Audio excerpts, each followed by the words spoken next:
In the year 800, Charlemagne, also known as Carolus Magnus or Karl der Große, was crowned emperor of a land that would become the Holy Roman Empire, one of the bigger players in the Middle Ages. For his coronation to be possible, Charlemagne had to fight multiple wars and overcome many enemies. One of them was, allegedly, a giant tree.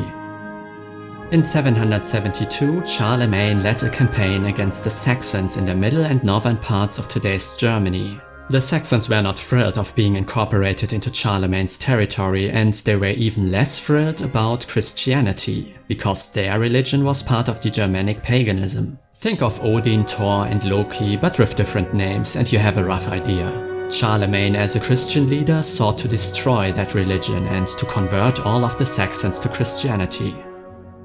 One of the most important sanctums of the Saxons was the Irminsul, which translates to Pillar of the Universe. There are not many sources about its function, but one popular theory is that the Saxons believed it was a branch of Yggdrasil, the World Tree. It is also not clear how the Irminsul looked like. Because of the name, it is often described as a pillar-like wooden monument, but according to some sources it was a huge tree. But no matter the form or the function, when Charlemagne's troops conquered a nearby castle, he ordered his men to burn it down. This was one of the first of many critical blows towards the Saxons, who would surrender to Christianity years later. From a mythological perspective, you could say that Charlemagne burned down a branch of the world tree Yggdrasil and thus severing the ties to this cosmic entity. Then he became ruler of the lands and, together with the Catholic Church, established an holy empire of which he was crowned the first Elden Emperor.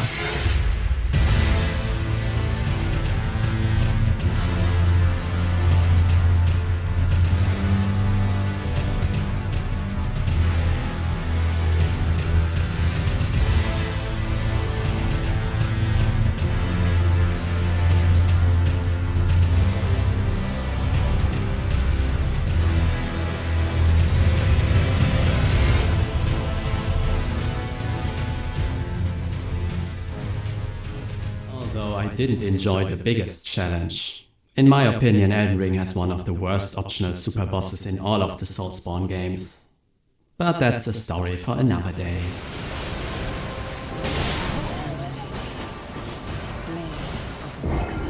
And that day is today. But before we come to Malenia, Blade of Miquella, I have to properly set the stage. So here's another statement from my Crypt of the Necrodancer video.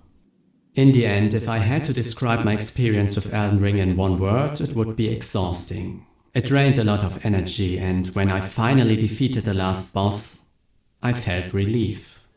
That's quite harsh. I still stand by these words, however, I want to begin this episode on a different note, because there is more I can say about Elden Ring. For example, in my opinion, Elden Ring is the best open world game I ever played. Hold up, I hear you say. What about The Witcher 3? To which I say, fair point, The Witcher 3 might be the better game. But how should I know? I never played it, or watched any videos about it, so I have no opinion on it. If you think that The Witcher 3 is a better open world game than Elden Ring, then I cannot contradict you. I haven't played it simply for the fact that it is open world, and I'm not especially fond of that genre. But I heard that it fixes a lot of the problems I have with these kinds of games, so maybe I should give it a try. Over the course of this video I will explain why I usually avoid open world games, and if you think that I could like The Witcher 3, then tell me in the comments, and I might consider it for the future. But maybe you were not thinking of The Witcher as the best open world game anyway, but rather of Grand Theft Auto. To which I say, fair point. I played most of the GTA series and I have a high opinion of it. For the purpose of brevity, let's just look at GTA 5. I would say that I enjoyed playing GTA 5 more than Elden Ring. It is the better game. However, to me GTA 5 is not really an open world game. It has an open world, there's no debate about that, but I didn't really engage with it, and I don't feel that the game is designed like typical open world titles. My playtime with GTA 5 consisted of two different game modes. One are the story missions, and they are not really part of the open world. Except for driving to the starting point, they play out like levels of an action game. There's driving, listening to dialogues, lots of shooting and lots of set pieces. The heists and the preparation missions are a special highlight, and the cutscenes are full of that signature GTA charm. Some of the government, some of it is pretty corrupt. Not your bit, right? Yes, but we're corrupt in a good way. But none of that is open world gameplay, quite the contrary actually. These missions are handcrafted, and if you compare them to other games, you would probably draw parallels to the likes of Uncharted or even Devil May Cry. Think about it, Devil May Cry takes place in a Resident Evil mansion. It is an interconnected space, and in some missions you can freely walk around in the different parts of the map. It uses level design straight out of a survival horror game, but it utilizes it as an action game, similar to how GTA uses its open world map in its story missions. It is clearly there, just like there clearly is a Resident Evil style mansion in Devil May Cry, but it's not really important for the experience. Just because there is an open world doesn't mean that it is an open world game, and if we only look at the story missions, then the open world is just a really big hub level. But as I mentioned earlier, there is a second game mode I frequently played. I would call it Create Chaos mode, in which I drive through the city, commit crimes, get chased by the police and cause as much mayhem as possible. Compared to the story missions, the Create Chaos mode benefits much more from the open world. Nevertheless, to me, this right here is fundamentally different to the gameplay loop of open world titles. In those you explore large worlds to find points of interest or gather lots of mildly unnecessary resources. But here in GTA I'm not searching for anything, instead I'm interacting with the game's various systems, like the driving, shooting and how the police responds to crimes. If that is an essential open world gameplay feature, then why is it not present in most open world games? And besides, the world is not really necessary for this game mode. Actually, I mostly ignored the big map and the majority of my playtime was spent in the city area. Maybe this is because my first GTA was part 2? It can hardly be called an open world game, instead it focuses on the main missions as well as this Create Chaos mode, which is incentivized by the way how you earn money constantly while the police is chasing you. My gameplay experience with the GTA series was never really about what open world games offer, but feel free to contradict with me here. If you think otherwise and would classify all of this as typical open world gameplay, then I have to rephrase my opening statement for you. In that case, Elden Ring is the best open world title outside of the GTA series. However, you might have thought of a different game to begin with. When I declared Elden Ring as the best, you might have thought, what about Skyrim? To which I would say, nothing. If you truly believe that The Elder Scrolls V Skyrim is the best open world game, then we clearly have different taste. Which is fine, your opinion is as valid as mine, and there are lots of things to love about Skyrim, but from my perspective there is no use in comparing it to Elden Ring, their qualities are too far apart. Over the course of this video you will understand why, and even if I were a passionate open world game player, which I am not, then I would still not consider Skyrim as one of the best. But I would consider The Legend of Zelda Breath of the Wild, which might be another game you had in mind as the best open world game. Or Tears of the Kingdom, but for the purpose of this comparison they are basically interchangeable. And before playing Elden Ring, Breath of the Wild was my clear favorite in this genre. That changed and I could explain you why, but I won't. At least not directly, because I already talked about Breath of the Wild in an earlier video that almost nobody watched. Ouch. I guess nobody would be bothered too much, but I simply don't want to reiterate my critique about shrines and Korok seeds, and that's why I will instead compare Elden Ring to the next best title behind Breath of the Wild. And to me, that is Ghost of Tsushima. So I will now start a little section which I call Elden Ring vs Ghost of Tsushima. And if you are more interested in Breath of the Wild, then don't worry. The reasons I prefer Elden Ring over Ghost of Tsushima are the same why I rank it higher than Breath of the Wild. So you will get your answers. The first thing I want to say about Ghost of Tsushima is that it's really beautiful. One of the main appeals of exploring its world are all the wonderful vistas you'll encounter. Which is also true about Elden Ring, which deliberately guides you to outlooks like these. Vibrant colors, interesting structures. Its world is presented as a place that you just want to look at, and that can drive you to explore it in its entirety. The lands between may be a hostile place, but at least it looks amazing. But not as amazing as the island of Tsushima. While Elden Ring can be beautiful, Ghost of Tsushima feels outright artistic. I mean, this golden forest doesn't feel realistic at all, but who cares when traversing through it feels like experiencing a piece of art? If we were to compare the art styles and how much it drives you to explore the world and find more places like these, then Ghost of Tsushima would be the clear winner. I would absolutely travel to this place if I could. I mean, just look at it. But of course, there is more to an open world than just the looks. In reality, most of the time you will be exploring because you want to find some kind of gameplay content. So what do you find in these worlds? In Ghost of Tsushima, the developers once again took an artistic approach. There are several upgrade mechanics like these hot springs or these meditation spots. In lesser games, these would be chests or some kind of collectibles that slowly level up one of your stats. And on a pure gameplay perspective, that's what's actually happening here. But look how they are presented.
This presentation, this short moment of tranquility and reflection, that's something else.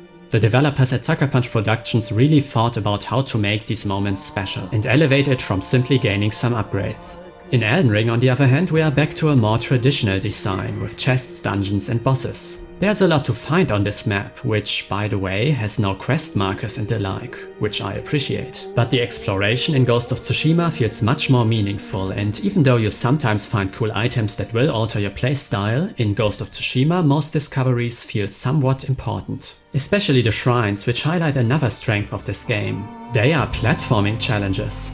In Ghost of Tsushima you have a grappling hook and some other movement options, and to get to one of those shrines, which are also visually pleasing of course, you have to master your character's movement. Calling it a 3D platformer would be too much of a stretch, but compared to other open world titles, these shrine segments feel well thought out, as do the set pieces that support the major story events. They offer variety to the gameplay, and they also lead us to another obvious strength of Ghost of Tsushima: the story. Sucker Punch chose a rather cineastic approach, and the story is told through cutscenes. The production value of those is really high, and the game doubles down on the story by focusing the experience on the protagonist Jin Sakai. You are playing his journey, and almost everything you do is connected to his personal growth or to his main quest, driving the Mongol army out of Tsushima. Even the side quests. They are usually tied to the supporting characters and show how their stories intertwine with Jin's.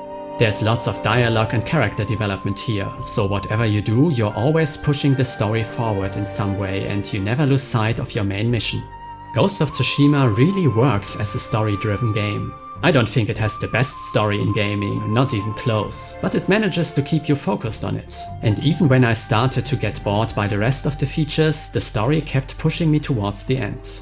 Which is not true for Elden Ring. Comparing its story to Ghost of Tsushima doesn't make much sense, because From Software used its signature environmental storytelling. But next to classics like Dark Souls or Bloodborne, the story of Elden Ring feels much less motivating.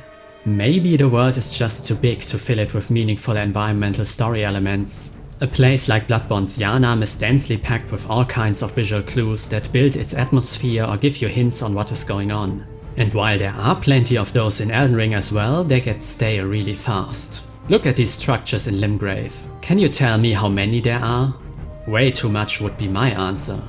There are probably interesting stories behind all these overgrown monuments, but since they are everywhere, I quickly stopped paying attention to them. The same is true for many other objects that could be classified as environmental storytelling. They just don't stick out as much as they would in Dark Souls or Bloodborne. And if we look at the story the game is presenting you directly, then it's mostly a string of quests in which one character or entity is telling you what to do and you follow its orders. Varé tells you to go to Stormvale Castle, Malenia tells you to go to the Round Table Hold, And Sir Gideon are there. The all-knowing. tells you to get great runes, and whatever this is tells you to become Elden Lord.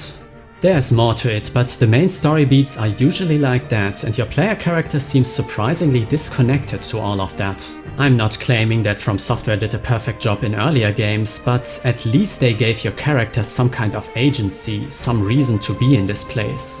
Even in Dark Souls 2 you have a clear motivation from the beginning. As bearer of the curse you want to get rid of it. That's more than Elden Ring ever establishes.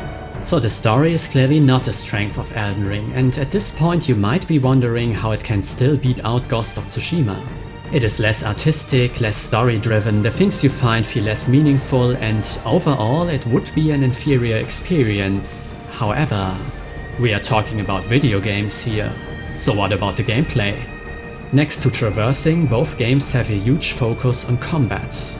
And that's where Elden Ring excels. It has the greatest combat in all of the open worlds. Ghost of Tsushima is not bad. Its sword fighting with a heavy emphasis on executing well-timed parries is fine. Shooting the bow feels nice, there are a couple of tricky sub-weapons, and paired with the solid stealth system you have a lot of options to deal with encounters. There's also the option to challenge enemies to a duel, which looks and feels really stylish. Over the course of your adventure you unlock 4 different stances that offer different moves and some more depth to the system. This is all fine. If the game was around 20 hours long, it would be a great combat system. But its playtime is much longer.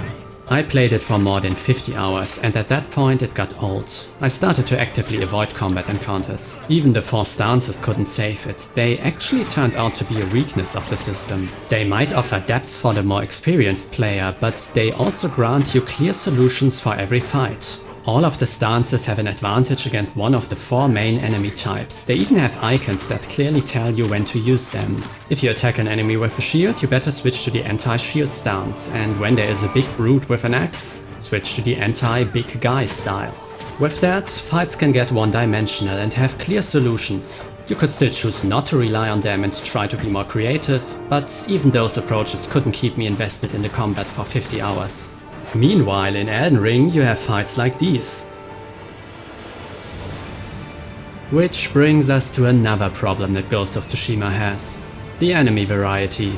There aren't any bosses or special enemies that come close to the ones in Elden Ring, and the normal enemy types get stale pretty fast. All in all, the combat in Ghost of Tsushima doesn't break the game or take from the experience, but it also doesn't elevate it. It just works, but as your playtime increases, it slowly loses its appeal. And that's why I place it below Elden Ring in my ranking. Ghost of Tsushima has many merits, but the moment-to-moment gameplay of Elden Ring is just more fun. And to me that speaks volumes, because before playing Elden Ring I had my doubts that the Soulsborne gameplay could really work in an open world setting. But it does. And it's not only the combat, there are also some really great areas in the form of the legacy dungeons. There are only a handful, but they are all memorable places that are a blast to explore. Stormvale Castle, Farum Azula or Leyndell, they brought me the most fun during my playthrough, and if they appeared in other From Software games, none of the legacy dungeons would stand out negatively. And there are other great areas too. Castle Morn was a good early game challenge, the Carrier Manor was a mysterious side area with lots to discover, and I could talk for hours about the adventures I had in the underground areas.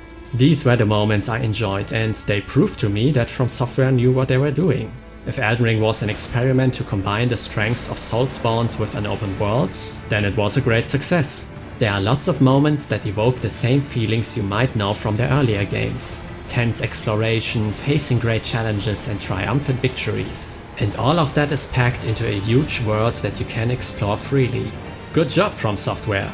And you get special praise for some of the boss fights. The battle against Radahn is pure spectacle. The Fire Giant was a tough and clever endgame challenge, and Renala, is hands down the best magic caster boss From Software ever designed. But only the second phase, the first got annoying quickly. I'm a fan of these gimmicky puzzle bosses where the goal is to find out what is actually going on. But the puzzle here was way too easy to figure out. And sadly, you have to repeat it every time you die on the second phase, so it becomes an obstacle to get to the real fight. But this one is really worth it. And there are more great bosses like Godric the Grafted, Godfrey First Elden Lord, and there are also some remarkable minor bosses. I could make a whole list, but I think you get my point without it.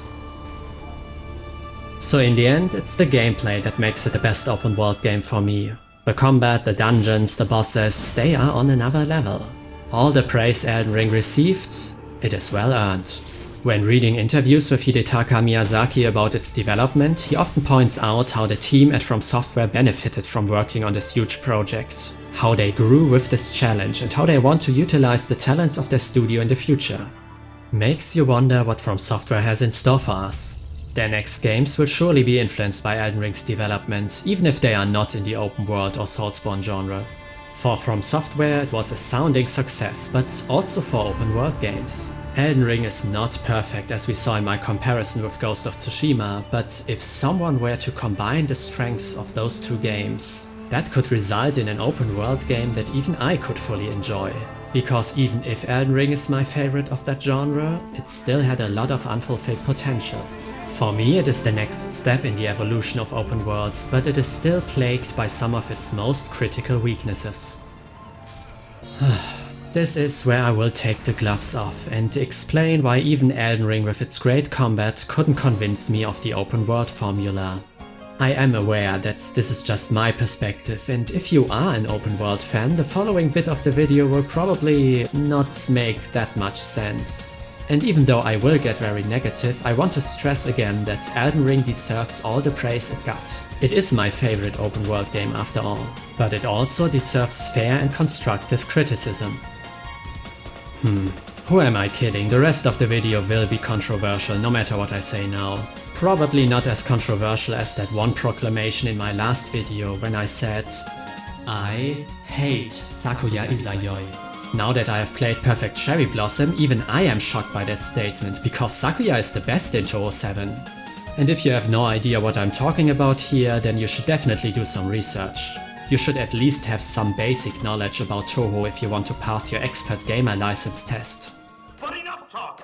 How about you?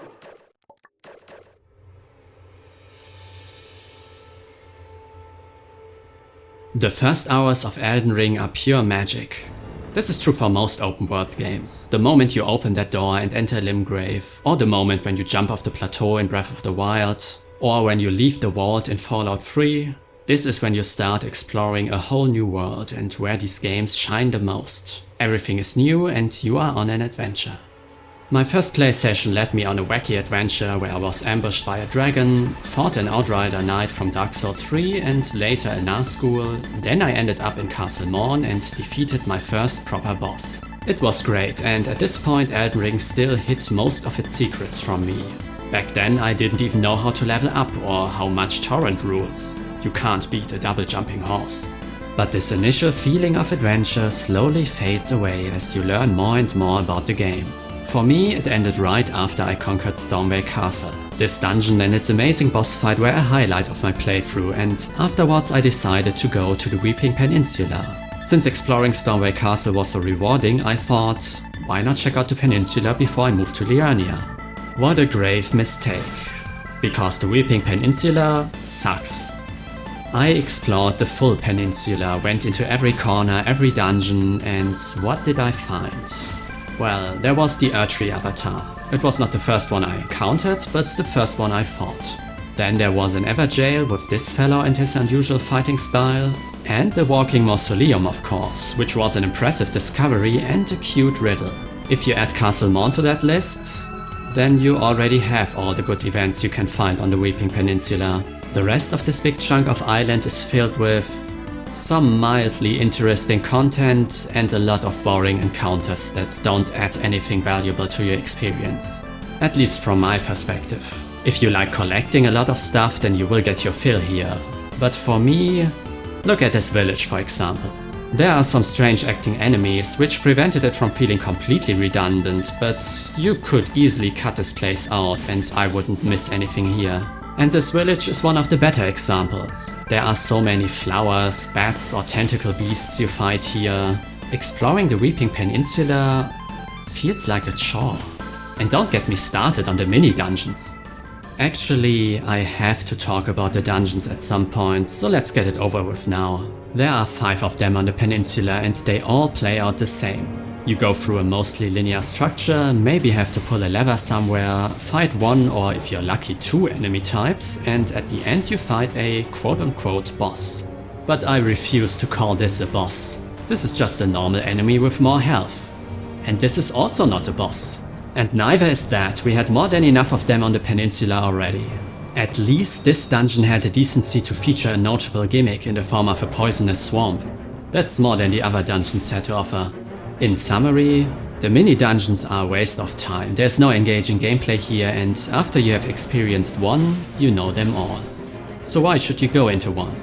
Well, what I just said is not entirely true, because sometimes there is an interesting boss fight at the end and it might drop an useful item. It could be exactly what you need for your build. And if we leave the Weeping Peninsula and look at all of the mini dungeons, then most of them are still plain and a waste of your time, but a few offer clever level design. There's this one in the sewers of the capital that is well hidden, and when you explore it, you will quickly realize that it is looping around itself and that you are not getting anywhere. There's even a fake boss arena to confuse you. Figuring out its secret was really engaging. And there are other notable examples. Mini dungeons where investigating its level structure or some kind of special gimmick felt unique and fun. And that's the dilemma you face with these dungeons. Most of them are boring, offer you nothing, and you will never use the special item you get at the end. But there are a few that are worth exploring, that house cool boss fights or that hide valuable treasures that you don't want to miss out. But before entering, you have to gamble. Will it be another 20 minutes or so down the drain, or will it be a worthwhile experience? You'll never know, unless you go in and find out. And that describes the general problem I have with the open world of Elden Ring, because everything I just said is true for the whole map too. There are a couple of memorable events, some that are at least a bit interesting, and the rest feels like a never-ending chore that lets you collect a ton of items you don't really need. But you have to travel around to find out. This is true for all of the big areas, except one, as you'll see later on. Let's look at the Altos Plateau. In my playthrough there were many hours where I can't even remember what I was actually doing. It was a huge stretch of riding around, finding nothing of importance with a couple of minor events sprinkled in, and then, bam, a castle dungeon, and its boss is my personal arch-nemesis, the Bell-Bearing Hunter. That was a cathartic experience, and the castle itself was fun to explore. And afterwards, more hours of nothingness, until... Dancing people? What is going on here and why? I was immediately intrigued, but once I was finished it was back to riding around the map and not finding anything until I decided to move to the next legacy dungeon to finally have some fun again. At this point you can rightfully contradict me by claiming that I obviously don't understand how exploration works in these games. So far I was focused on the things you find in the world, and my main point is that many of them are uninteresting at best and a waste of your time at worst. But I didn't consider that in between the things you find you are actively exploring, you are traveling over the map in search for important events, and the act of searching itself should be a fun experience, right? If that is your stance, then I really don't get it. Maybe I'm just not cut out for the open world genre, but for me, the part where you are wandering over the map without a clear goal, just in the hopes of finding something meaningful, that is the most boring part of the game. It is basically downtime. Some would call it relaxing and some even adventurous, but what exactly am I doing as a player right now? I'm holding a direction. Sometimes I make a small input to jump, and sometimes I decide to change my course slightly. I might even look at the map from time to time, and in between I encounter basic enemies I fought hundreds of times before. To me this is not engaging gameplay at all, and it is also not relaxing because I'm constantly thinking about what else I could do with my time. The only fun I can derive from this are beautiful visuals and the rare memorable events I might come across. So... I'm probably not the target audience of open world games. If you are part of that group and enjoy all of that, then that's great and I don't want to take that from you. But when I hear that a game is adding an open world map and that it's bigger than everything we've ever seen before, then I imagine myself riding around like this.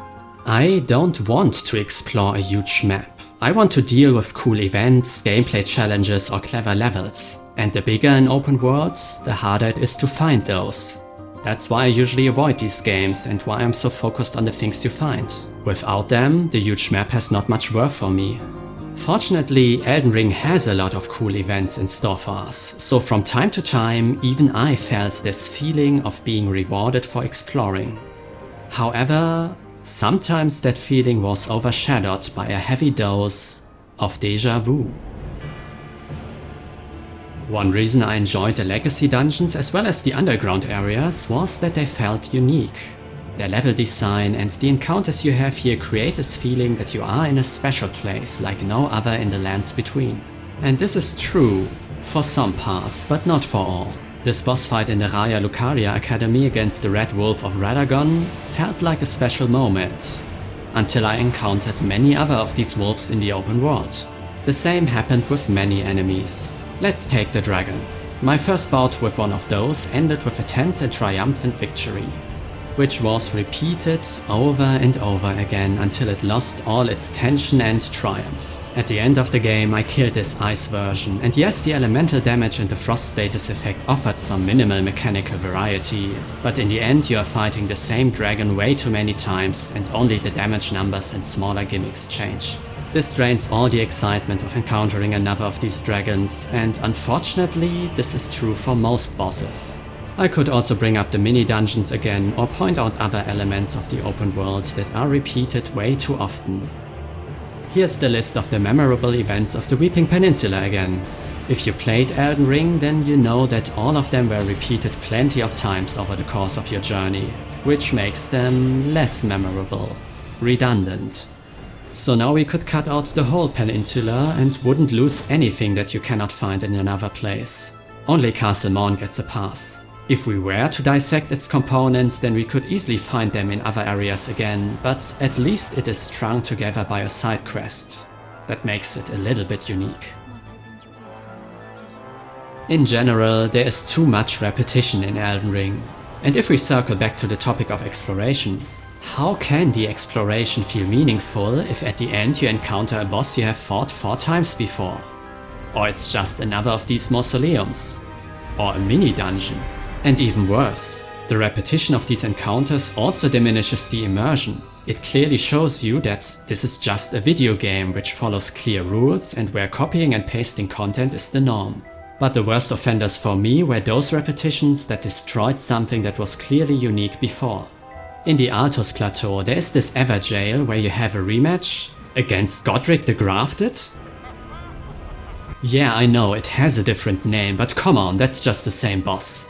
Wasn't Godric supposed to be a special character, a shard bearer, the pinnacle of grafting? And then you have another version in this random place? And it's not even a fun gameplay experience since it doesn't have the magnificent second phase.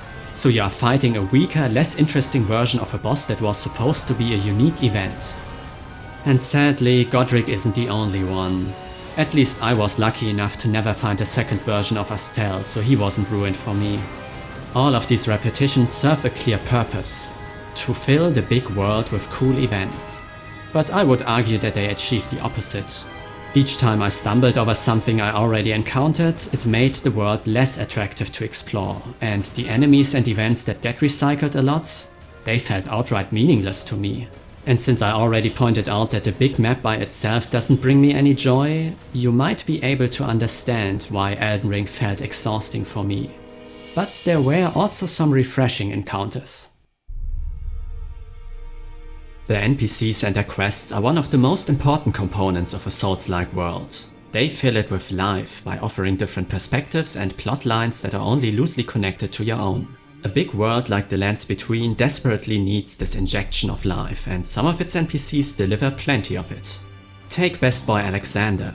He is on his own journey with its own goals and themes, and his path crosses yours at some major points of the main story path. That's how I slowly continued his quest, and the conclusion to his storyline was a special moment for me. I even got emotional. Another interesting example is Ranni's quest line, which involves a lot of characters, leads you to secret parts of the map and offers a couple of special fights. It is a bit convoluted and easy to lose track, which I did at some point, but fortunately I found my way back to her and could continue. Especially the later half of her quest feels like its own little sub-game, and while I was playing it I forgot about all the problems I usually have with open world games. So when these NPCs and their quests work, then they really work and immerse you into the game. But, and you probably saw this coming, Alexander and Rani were the exceptions for me. Most of the other NPC quests started promising, but at some point I was not able to continue them. Nefeli Lu is a good example. I first met her at Stormware Castle and later I got some background info in the Roundtable Hold. She sounded like someone that I wanted to spend more time with, and luckily I found this place in Liurnia where her personal quest continued. This was one of the few times where I summoned an NPC to a fight, and even though I didn't fully understand who this foe was and why we were fighting him, it forged a bond between Nefeli and me. I was ready to fully commit myself to her cause. That's not what happened though. Instead, Nefeli was sitting in this corner for the rest of the game until she vanished at the end. I talked to her almost every time I was at the round table and to NPCs that were related to her, but nothing I did could move her away from this spot. I couldn't even change her dialogue. And that was the end of her story for me. I knew that I did something wrong and that there had to be a way to continue with her quest, but I was unable to find it. You know what I should have done? I should have searched the whole map. Then I would have found a different NPC that is connected to her quest. I looked this up after I finished Elden Ring because I never encountered this fellow in my playthrough. I was even in the area nearby 2 times, but I never came to this specific place, and that's why Nefeli had to sit in her corner for the whole game. This pattern was repeated multiple times. When I entered Liurnia, I met this woman who was seeking creepy grapes. You find one close by to her so I could continue her storyline. Later on I met her again, she asked for another grape and I picked it up nearby. Then on our 3rd meeting I wasn't able to find a grape, so after a thorough search of the surrounding area, I gave up and vowed to come back. I did eventually find one, but it was the wrong grape that can only be used on a later encounter.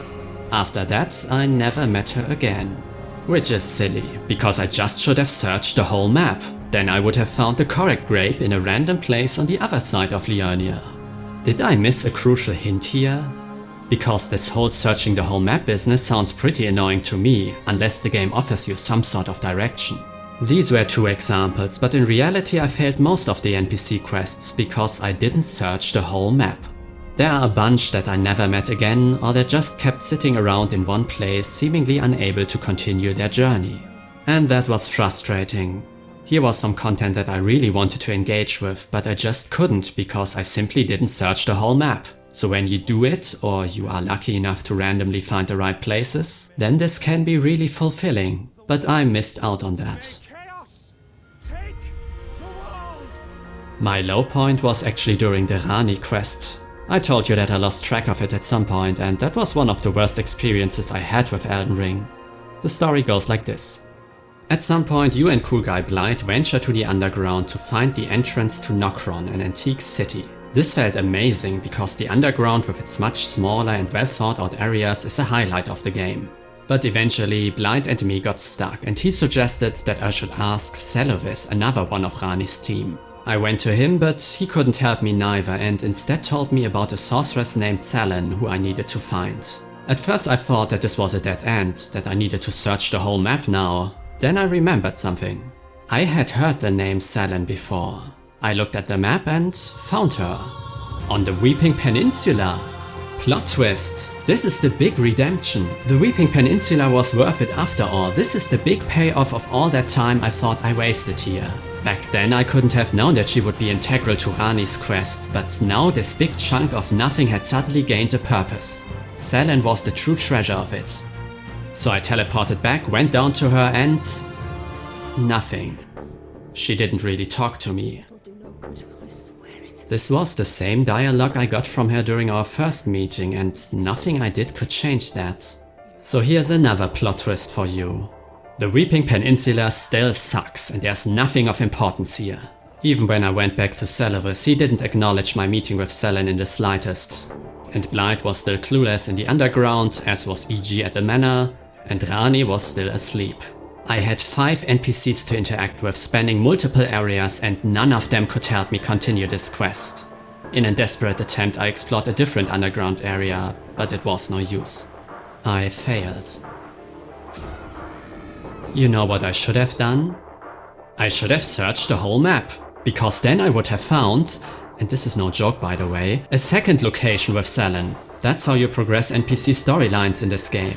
It's always either search the whole map or get lucky and find them by chance. And that's how Rani's quest eventually continued. Many hours later I triggered the next event without even knowing it, and so I could return to that quest line. To be fair, it is tied to one of the main story quests, but other NPCs were not that fortunate. And so I missed out on a lot of them. Guess I should have searched the whole map more often. These were the reasons why Elden Ring felt exhausting to me, and I hope you can at least understand where I'm coming from. My goal is not to change your opinion, but to give you some examples on why it's not the game of the year for everybody. Elden Ring has many amazing heights. Some of the bosses, the legacy dungeons, and some of the NPC quest lines were the most fun I had with a modern AAA game for a long time. But in between those highlights were hours of wandering around the overworld and lots of boredom. It didn't feel meaningful to me. My experience lends itself perfectly to a popular game design theory. You might have heard about it. It states, total fun equals meaningful decisions divided by time played. This formula was created by Soren Johnson, who worked together with Sid Meier on games like Civilization 3 and 4. They are perfect examples for it because in Civ titles you are constantly making decisions that will impact the state of the game and can have long-term consequences. Based on this theory, the total fun increases if you put more meaningful decisions in a game without increasing the time played, or if you reduce the playtime without changing the number of decisions. If we apply that to Elden Ring, then we have a pretty big playtime. In my case it was around 160 hours. As for meaningful decisions, well, I don't have a clear number so we can't do any math here, but there were major events like the legacy dungeons or certain boss fights that felt really meaningful to me, and they were packed with lots of decisions. Basically, every step I took in Stormveil Castle or every input that evaded a boss's attack could be counted as one.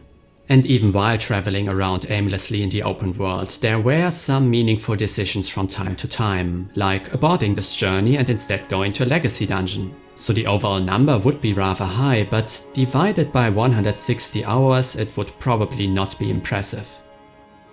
Let's think of an example for the sake of comparison. Maybe one of the games I already talked about?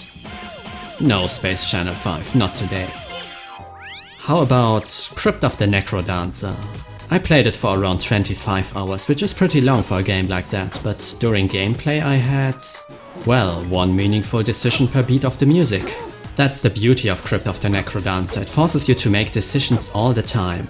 Not all of them are critical, sometimes you're just walking around, but most will have a big impact. I could go into more detail here, but for that I would rather send you to my video about it. Let's just settle on Crypt of the Necrodancer having a pretty high total fun value. Definitely higher than Elden Ring. Which is not surprising, because while Crypt of the Necrodancer was specifically designed around having engaging and decision-heavy gameplay all the time, Elden Ring is an open-world game, and in those the pacing is very different. This formula is not the holy grail of game design that lets us objectively measure fun.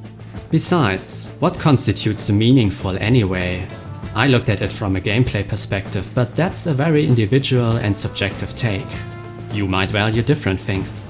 My meaningful decisions mainly came from boss fights and legacy dungeons, but for you other aspects could be much more meaningful.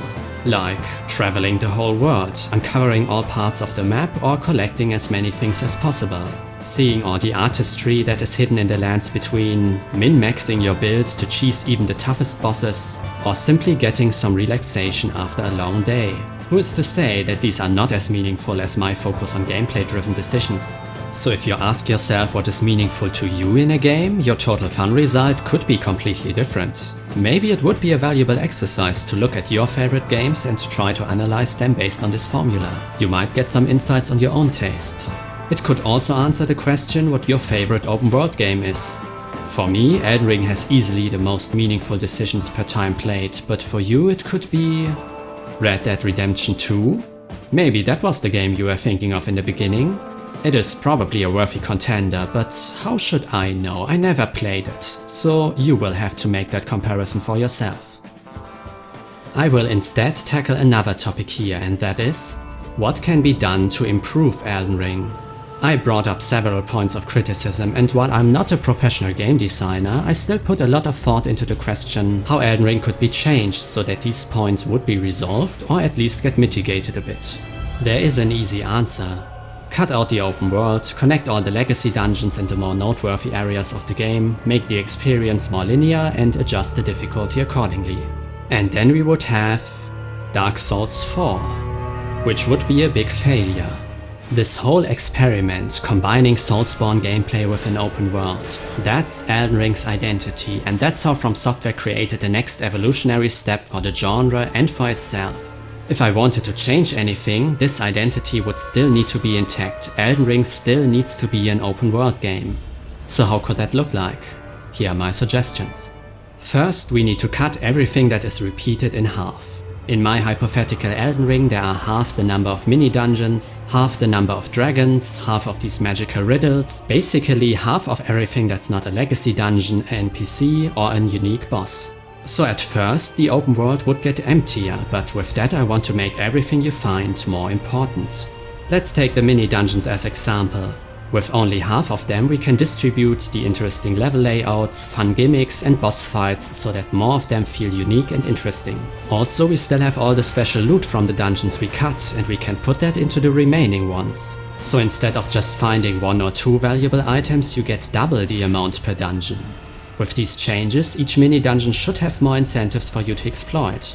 But even if that could be achieved and every mini-dungeon, every field boss and every other event in the open world would feel special, we would still have the problem that we had more empty space. I would solve that by making traversing in the open world be less about searching the map for meaningful stuff and more about following clues. Actually, Elden Ring has a couple of mechanics that serve this purpose. There are these statues that point at a mini-dungeon once you activate them.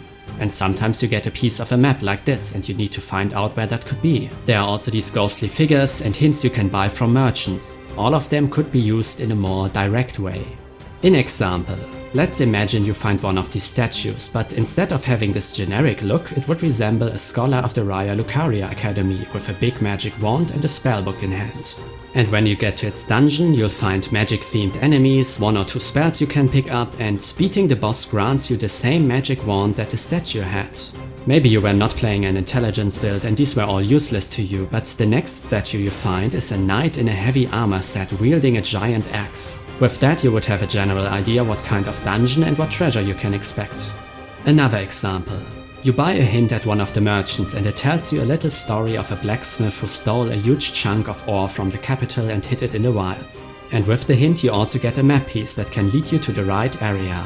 At the end of that journey you'll find a mini dungeon or a field boss that grants you one of the bell bearings to buy upgrade materials. I would fill the open world with clues and little treasure hunts like that. And this could be extended to the NPCs as well. Instead of Celevis telling you to go find Selen, he gives you a clue on where to find her. The correct version of her, of course.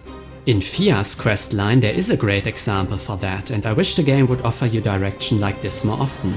This could even be brought to more extremes. Let's take the underground areas. You get to them by finding an elevator like this in the open world, which is exciting, but let's think of an alternative. I would cut these buildings out and instead spread a lot of hints about an ancient civilization and their treasures that lie underground. Maybe some NPC quests will lead you there, or you find some clues in the open world, but sooner or later you will get into a mini dungeon which will at first act like any other. But at the end, after facing the boss, you don't get a special treasure, but instead unlock a room and there is your elevator to the underground. But it's not working. There is a device that is clearly missing a part and some clues where you could get it. So you travel to another part of the map, find another mini dungeon that has some symbols on its entrance that clearly show that it is related to that elevator. You fight the boss, acquire the missing part, return to the elevator and then you travel downward. This beautiful moment when you realize that there's a whole world down there, that would feel well earned. You unlocked it because you were adventuring in the open world. These are my ideas, and they would certainly give me more meaningful decisions. And this is not just speculation, because there is actually a questline like this hidden in Elden Ring. It's not exactly like my example, but it fulfills the goals I want to achieve with my suggestions. While I was following this path, the game regains that magical feeling from the beginning, when everything feels new. And I was having a great time. And with that, the stage is set and we can finally talk about Malenia. It's hard to point out where the quest to find Malenia actually starts. She's mentioned almost everywhere, and the legends about her fighting prowess as well as her soldiers that roam the different parts of the lands between, they foreshadow her fight long before it's actually happening. The build up to Malenia is enormous, and she's one of the few bosses where just meeting her and finally reading her name on a boss health bar felt like an achievement on its own. I finally found her, was my first thought when this fight began. But before that, there was quite a journey leading up to it. First, you have to unlock the secret exit of this elevator, which requires traveling to different parts of the world and acquiring 2 halves of a secret medallion. You hear about their existence on multiple occasions, and the same is true for the place you need to go, the Helic Tree. For once, you don't have to search the whole world, instead you get clear hints where to continue this quest once you started it. The elevator leads you into a mini dungeon, which was a letdown at first, but it had its own thing going on with these invisible floors. It was not easy to figure out how to proceed, and it also established a theme of illusions and invisibility, which fits the supposedly hidden nature of the Helic Tree. Once you finish this dungeon, you enter a new part of the open world. The consecrated snowfield, an area that was clearly hinted at during your trips through the higher parts of the mountains. As you might imagine, I was not thrilled to get another open world area, and I might have decided to ignore it, were it not for a special mechanic that was introduced immediately. Follow the lights to the promised Helic Tree. That sounded fun. A new gimmick, an alternative way to move around in the open world, and it was introduced so late into the game? This right here, that's what I would have liked to see more often. A creative way to traverse combined with a little gameplay feature. Granted, following the lights is not peak puzzle design, but it was a new way to explore. Something unique. You could ignore it, explore the snowfields on your own, and still arrive at the Helic Tree, but to me, this clear goal felt motivating, and so I continued on that path. Which eventually led me to a small settlement, which was mostly empty. It featured a sealed-off area and some ghosts that just sat around passively. An aura of mystery surrounded this place, and it took quite some time to solve its conundrum. Eventually I entered an alternate shadow version of the settlement where I kept exploring until...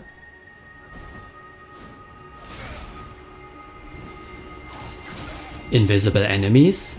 So this place had something dangerous to hide all along. Which already made it one of the more memorable places, but the way how you actually progress here by facing the guardians of this place and lighting up these candles. To my knowledge, that's unique in Elden Ring. And it continues the theme of illusions we had at the entrance of the snowfield. The secret elevator, the mini dungeon with the invisible floor, the path of lights, and the mysterious village.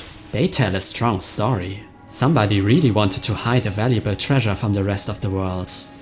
And what was that treasure? A legacy dungeon. I was stunned, I couldn't believe it. I thought after Farum Azula that I had seen all of them, but suddenly, after this intriguing journey, I was gifted with another one. And Miquella's Helic Tree is a fun dungeon. The layout and the fact that you are navigating in the branches of a giant tree are well executed, and there is a high enemy variety here. Actually, it feels like an alliance of many enemies you have fought before. I had a couple of really fun hours here, and I couldn't wait to see the end of it. The boss that would be my personal reward for this adventure. It was a refight against a boss I fought many hours ago. To be fair, Loretta is only repeated once, and her fight is one of the more engaging ones, but facing off against another repeated boss at the end of this journey just felt wrong. I was really disappointed and couldn't believe that Elden Ring would drop the ball so hard. But then I discovered that Loretta wasn't the end of it, she was just the midway boss, and behind her, there was a second legacy dungeon waiting for me. This is by far my favorite discovery in all of Elden Ring. When I realized that there was another dungeon for me to explore, I was overjoyed. Elfiel, Brace of the Helic Tree is a tough area and I died many times here, but that couldn't shake the feeling of excitement from me. I enjoyed every minute as I discovered the intricate layout of this place as well as this hidden allied society that lives here far away from the influence of the Golden Order. It may not be the best dungeon of the game, but it was the most exciting one, and I also enjoyed the high difficulty of its encounters. This door in particular is the best guarded place in all of Elden Ring. There was just one thing missing to make it perfect, an NPC side quest to go along with it. After my playthrough was finished, I found out that there was actually a character that could come here, Millicent. I liked Millicent. The events I had with her until that point told an interesting tale, and I would have loved to see where her story was going. Unfortunately, the last time I met her was in the Altos Plateau. After my playthrough, I looked up how to progress her quest, and the answer was the same as always. I should have searched the whole map. Or to be precise, I should have searched the whole map again, because her quest would have continued in the village with the dancing women, a place I finished exploring roughly an hour before I met Millicent here, and thus her story would never continue. Which is a shame, because her quest would have made this journey even more enjoyable. But even without it, it was the greatest adventure I had in Elden Ring. And when I arrived at the end of the dungeon, entered the boss arena and thought to myself, I finally found her. That was so rewarding. This felt wholesome, and I wish there were more strings of events like that. Quest lines that interact with the open world, that offer you some kind of direction, but also challenge you with puzzles or other roadblocks, and that lead to meaningful discoveries like that. The path to Malenia is the best example I can give you for my suggestions on how to improve Elden Ring, how to make its exploration more meaningful.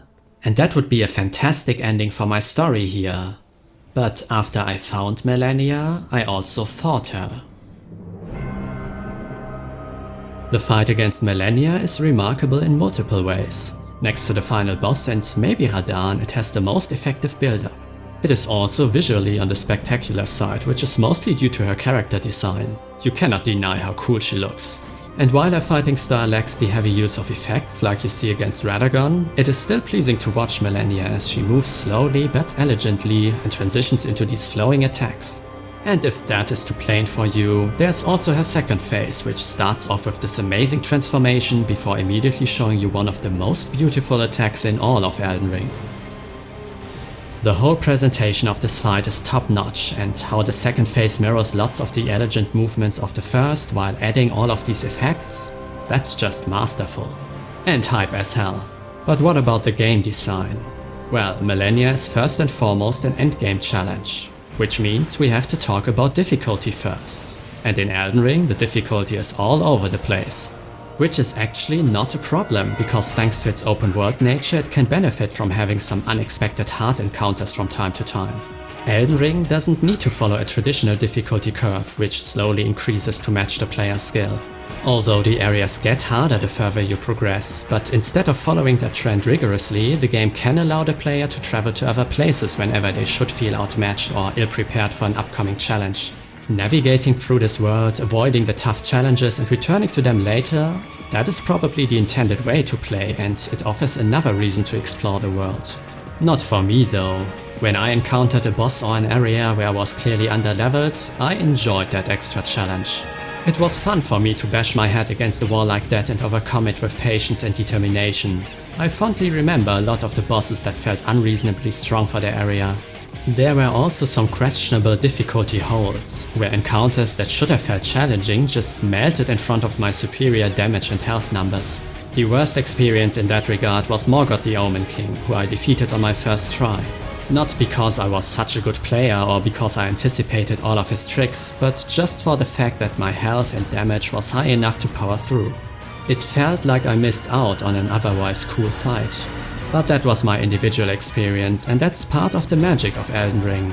Each journey through the lands between will be different, with its own approach on how to handle the more difficult encounters. And next to the countless paths you can take through the lands between, you also have a myriad of possibilities to customize your build. With all the equipment, weapon arts, magic spells and spirit summons, you have near countless ways to tackle any given challenge, which also affects the difficulty. I probably had an harder experience than most players because I didn't use spirit summons. After a short test I decided to skip out on that feature, because I simply don't want to share the aggro with others. I want to be the arch-enemy of any given boss. That's why NPC and spirit summons were taboo. Since many bosses are designed with spirit summons in mind, I had an unnecessary hard time with a couple of them. Which was okay for me, because that's how I wanted to play. And any other approach is just as valid. Elden Ring offers you all these tools, and if you decide to use spirit summons or to Kamehameha bosses to death, then that's your correct way to play. All these different experiences are intended. Elden Ring wants you to define your own style. And if you created a build that is able to cheese most bosses with a weird combination of spells and spirits, then that's a similar achievement as when I fought the Godskin duo alone over and over again until I finally defeated them. That's why it's okay that Elden Ring's difficulty is all over the place. But Malenia is different. She is supposed to be the hardest of them all, a tough challenge for every build, no matter what tools and tricks they use. And especially after the journey I described earlier, the mostly linear questline with 2 legacy dungeons in a row, that evoked the feeling that she is supposed to resemble a classic Soulsborne endgame boss. When I traveled through the Helix Tree, I constantly thought that this area was designed for players like me, a nod to fans of other From Software games that seek even tougher challenges. And Malenia could have been the crowning piece of that. And that's where I was wrong.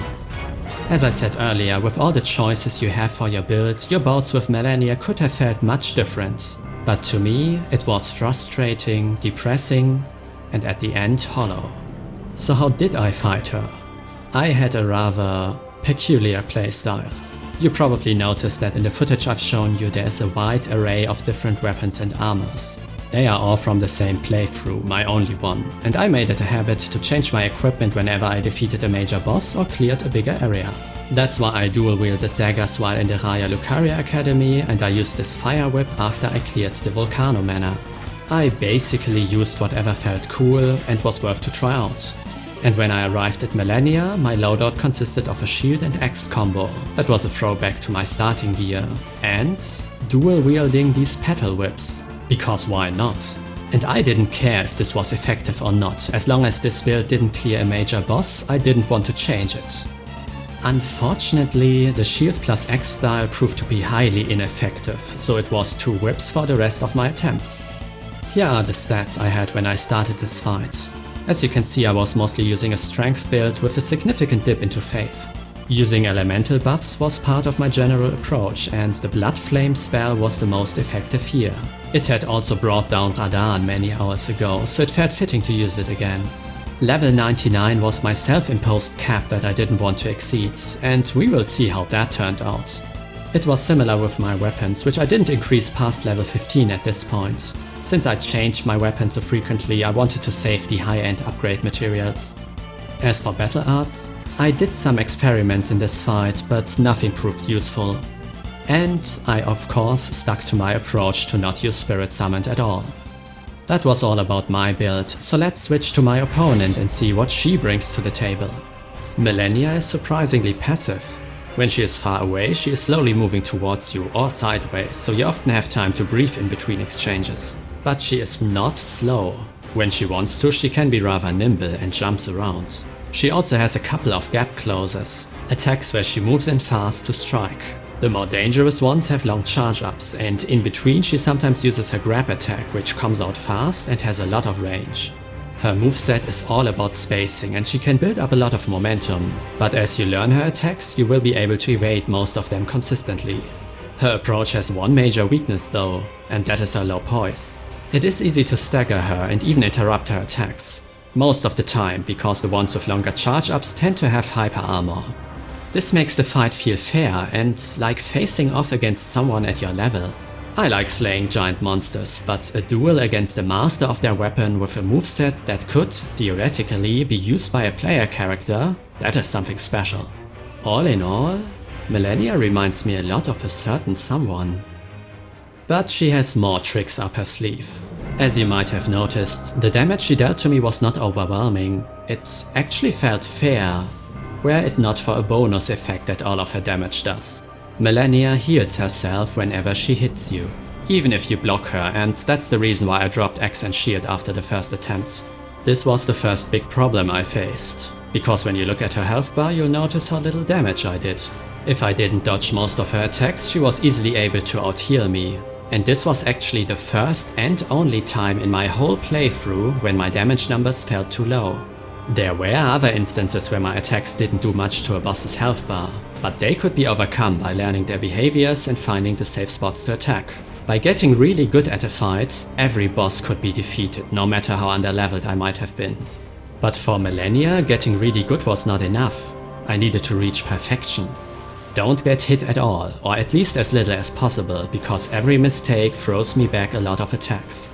And realizing that didn't feel great. Malenia's healing mechanic is an effective way to counter characters that deal very high damage, and also the use of spirit summons, because you can get healing out of them as well.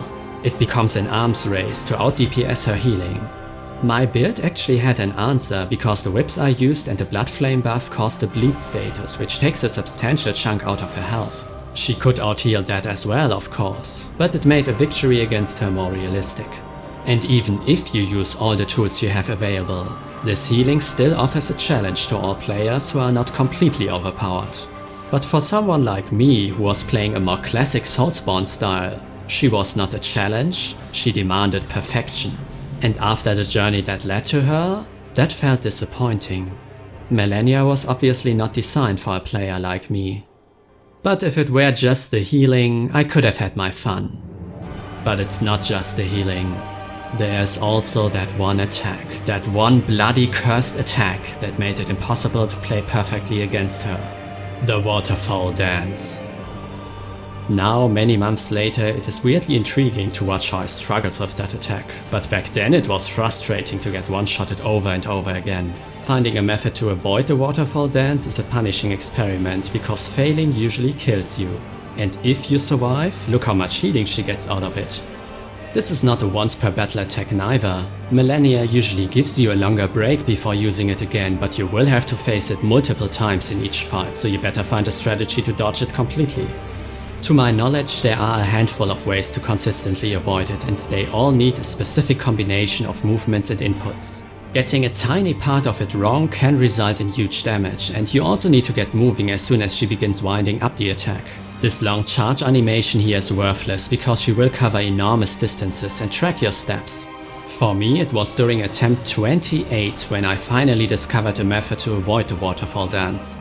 It consists of running away in the opposite direction and precisely dodging through her final wave of slashes. It looks way easier than it actually is, and if I don't get moving in the second she begins her wind-up animation, she will easily catch me. When she jumps into the air and I'm still performing an attack or I'm healing myself, then I'm already dead. So my method is consistent, but only if I can anticipate the attack before it's actually happening.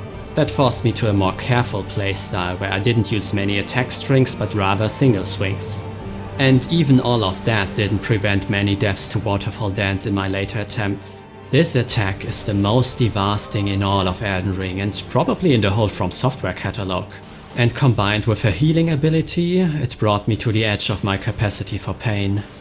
And remember, there's also a second phase, so even if you could overcome Malenia's gimmicks, then you still need to beat another whole fight. And it starts with the next bad surprise. Another one-shot. So now you have to learn a method on how to survive this explosion, but only after you defeated phase 1 again. This is a general problem that bosses with multiple phases can have. It is exponentially harder to learn the patterns of the later phases if you have to defeat a difficult first phase before you get another shot. Even the well-designed multi-phase fights can feel unfair because of that. But Malenia easily takes the crown of frustration by just bombarding you with this new deadly attack right out of the gate and not even letting you into the second phase. I needed 3 attempts to learn how to avoid dying here, which by itself doesn't sound bad, but these were accompanied by 10 attempts where I died against phase 1 again, mostly to waterfall dance. At this point, all the anticipation before the fight and all the admiration of the great presentation had evaporated and I didn't feel any joy at all. I should have just left and finished the game. But after I found a way to survive the Scarlet Bloom, I was under the illusion that I was close to defeating her. How foolish. In phase 2, Malenia is way more aggressive, so there are less opportunities to heal. But apart from that, the fight feels similar. She carries over a lot of her moveset and also our good old friend right here. As the name of her new form implies, a lot of her attacks get an added effect, which reminds me of a certain someone. But in Malenia's case, it's in the form of Scarlet Rot buildup. This is a noteworthy buff because Scarlet Rot is one of the more deadly status effects, and if it procs, the fight is usually over. Finding a safe time to heal the effect was a rare occasion. The rot is tied to the new moves she gets here, although the most important addition is this unassuming kick. She uses it after getting hit to hyper armor through your attacks, punishing aggressive approaches. This is a new threat you have to learn how to deal with, and the same is true for her new flashy attack, where she summons ghosts. This one is another potential attempt ender, because multiple hits from it will kill you. Compared to the waterfall dance, it is tame. But as with everything else in Phase 2, it feels so much harder to learn, because you have to reach this stage of the fight before you get another try to avoid it. In my earlier runs, there were around 8 attempts in between encountering this attack, and at that point I had forgotten it even existed. It surely doesn't help that its wind-up has her leaping into the air, which she does for many attacks in Phase 2. The result were a bunch of deaths that felt cheap.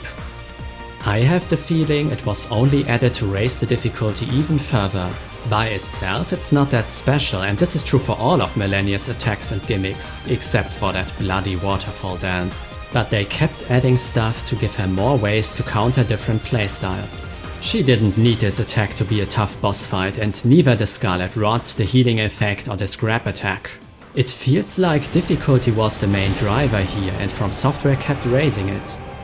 And yeah, she is an endgame challenge, but for me Malenia feels over-designed. After all the Soulspawn games, they finally went too far and created a boss that is too punishing. At least for me. I had an incredibly hard time learning the second phase. Eventually I did manage, and in the later attempts I consistently survived the first phase. My final attempt, number 92, followed a streak of 4 consecutive fights where I took almost no damage during phase 1. You can defeat her with patience and determination, but it's a rough ride. I was on the verge of giving up, and in some way I did, because at some point I started to level up my character to turn the damage number slightly in my favor.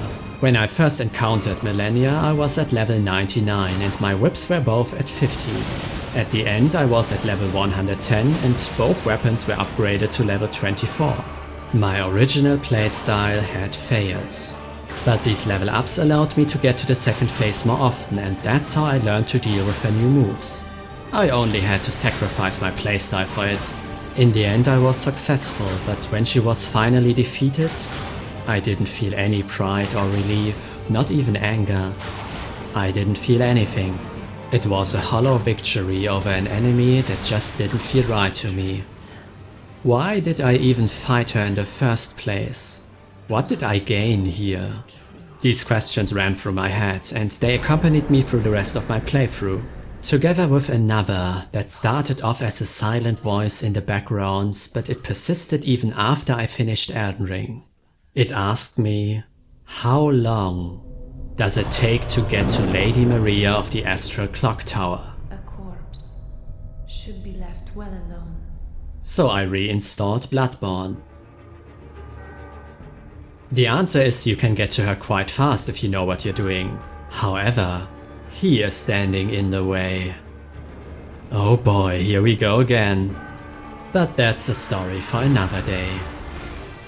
I just had to fight Lady Maria again. I had to know how her fight compares to Malenia. There are so many similarities. The design, the slowly walking towards you, easy to stagger, lots of gap closes, some with super armor, and in phase 2 she powers up, which adds a special effect to her attacks. And if you look at the story, the way she uses vile blood as the last resort and how her whole purpose is to guard another powerful entity.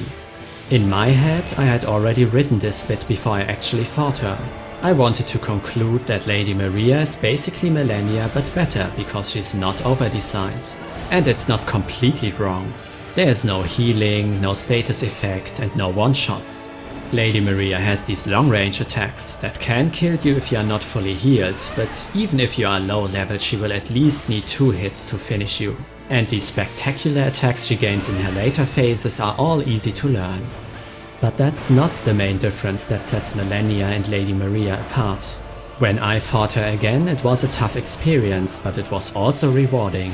It felt like it was designed for a player like me, someone who doesn't rely on grinding it out until the health and damage numbers are superior, or on finding weird combinations of skills and spells. The intended way to beat Lady Maria is to get into the arena and fight her multiple times until you learned how to handle her moves, and as soon as you manage that, you will defeat her. Because that's how Bloodborne works. Their biggest difference is the game that surrounds them. In Bloodborne, you have way less freedom on how to play. Your build possibilities are limited, there are less weapons, almost no magic spells, and no spirit summoning. When you arrive in the clock tower, the game knows exactly what kind of challenge it can throw at you. The difficulty is precisely tuned. Lady Maria doesn't need to counter thousands of different approaches, because in Bloodborne the core gameplay is much more focused. You get into the arena and fight her, that's all there is to it. And Malenia doesn't have that luxury. In the end, she is not over-designed, and she only felt that way to me because I was ignoring a lot of the game's systems. She is not the problem here, it's me. I tried to rationalize it and list the flaws of this fight, but while I was fighting Lady Maria over in Bloodborne, a new question came to my mind.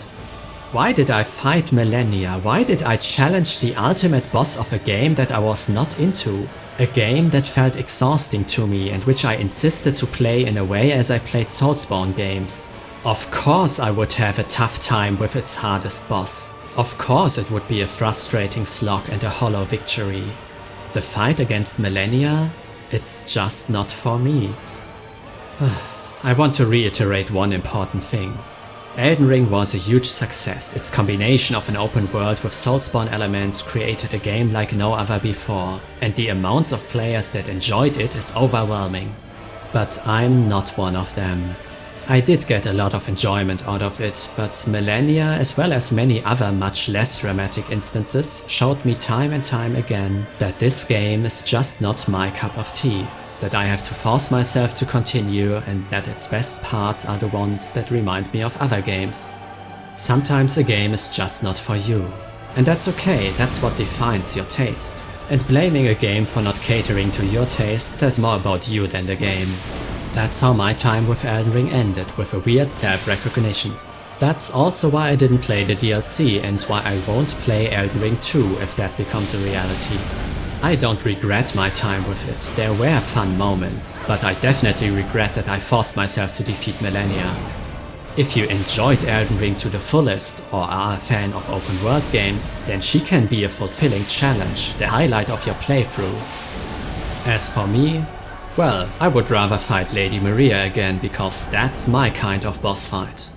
And now that I had to start a new Bloodborne playthrough for this video, there are many other cool bosses waiting for me. So let's wrap this up. Malenia was disappointing for me because my playstyle ignored many aspects of her game. But you should probably hear the opinion of someone who did enjoy her, so check out this video from Magic Hat. And if you would rather hear another essay that is more critical towards Elden Ring, then I can recommend Never Knows Best's video about it. He brings up a lot of topics that I didn't cover. Elden Ring is a much talked about topic, and I hope I could add a new perspective to it. But in the end, this video was more of a personal quest for me. This channel started with Elden Ring, so I had to get to some kind of conclusion. And with that done, I want to focus on games that are less talked about. I think I already have the ideal candidate to pick up a thread that I brought up earlier. The next episode will be about tanks, Valkyries, and a very meaningful decision. But before that, I want to experiment a bit with the format of these videos. That's why the next one will be something else. I want to show you a really cool optional boss. Thank you for watching.